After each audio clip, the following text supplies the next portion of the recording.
Hello and welcome to Property Box News. I'm Simon Evison. In this episode we'll be taking a look at some of the favourable mortgage deals out there currently and some of the best yielding areas for the buy-to-let investor as we approach the end of the year. First though, how is the private rental sector faring now that new legislation is kicking in and the tax changes are starting to bite? The introduction of higher stamp duty purchasing costs, the scrapping of wear and tear allowance, the phasing out of landlords' mortgage interest tax relief, and the fact that the average rental yield in the UK has eased somewhat has not deterred many experienced buy-to-let investors, as the returns routinely outperform those of other investments, as we regularly report on this programme. And that's thanks in part to capital growth, as reflected by the latest Halifax Property Price Index. The newly released house price figures suggest a housing market in remarkably good health, but low supply levels continue to distort the real picture. Halifax, the UK's largest mortgage lender, said that home prices increased by 3.9% in the year to the end of November, with the average residential property in the UK selling now at over £226,000. This is an annual rise, and contrary to Rightmove's claims this week that house prices have dropped by the biggest margin in 5 years. The Rightmove figure is a month-on-month figure and should not be taken as an overall trend. Monthly changes tend to be a reaction rather than a reflection of what is going on long term.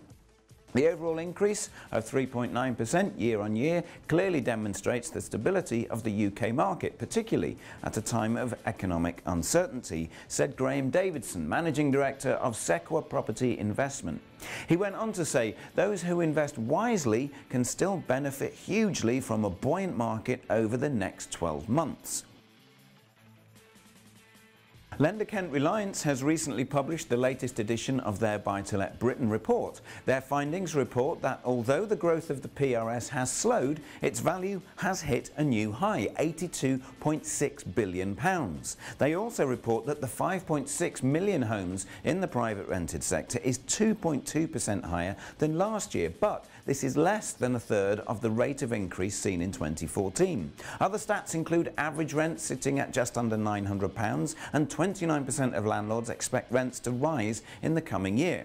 Those in the know who have up-to-date knowledge and continue to upskill themselves are swallowing the tax reforms and implementing the legislation. Andy Golding, Chief Executive of One Savings Bank, which trades under Kent Reliance, says a fundamental shift in the landlord population is now underway as buy-to-let moves from being a popular pastime for hundreds of thousands of British amateur landlords to the preserve of committed long-term investors with experience and expertise.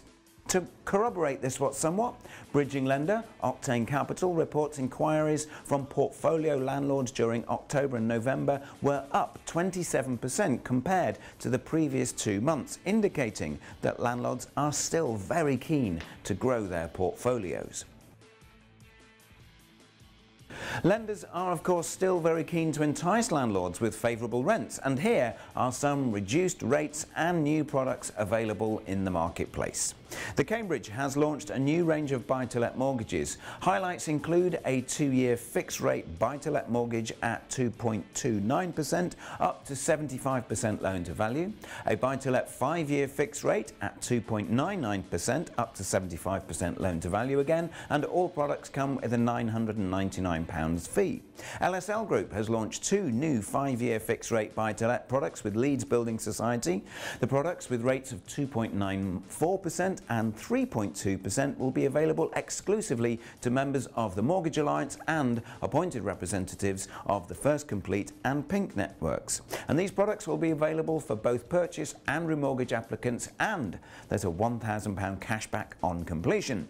Others on the market include Mortgage Works 2-year tracker at 75% loan-to-value with an interest rate of 1.99%. BM Solutions have a 2-year fixed at 2.19%, also 75% loan-to-value. And for slightly longer fixed period, Virgin Money are offering 2.9% at 75% loan-to-value for 5 years and 2.59% for 3 years.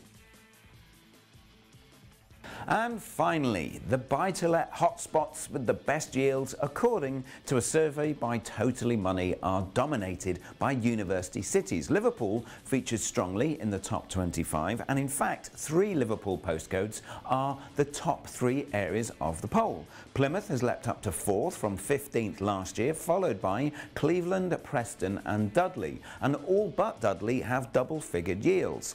The research, which analysed more than 500,000 properties that were marketed for sale online in October 2017 across 2,700 postcodes, once again reveals a clear geographical divide between the north and the south of the country, with northern regions coming out on top. Not surprisingly, none of the London postcodes or any from the home counties make it into the top 25, and 8 of the bottom 25 areas are in London.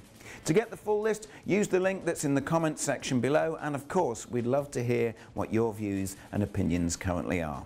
That's all from me. Our annual roundup programme will be out shortly. Please tune in, and again in 2018. And remember, like, share and subscribe. Bye-bye.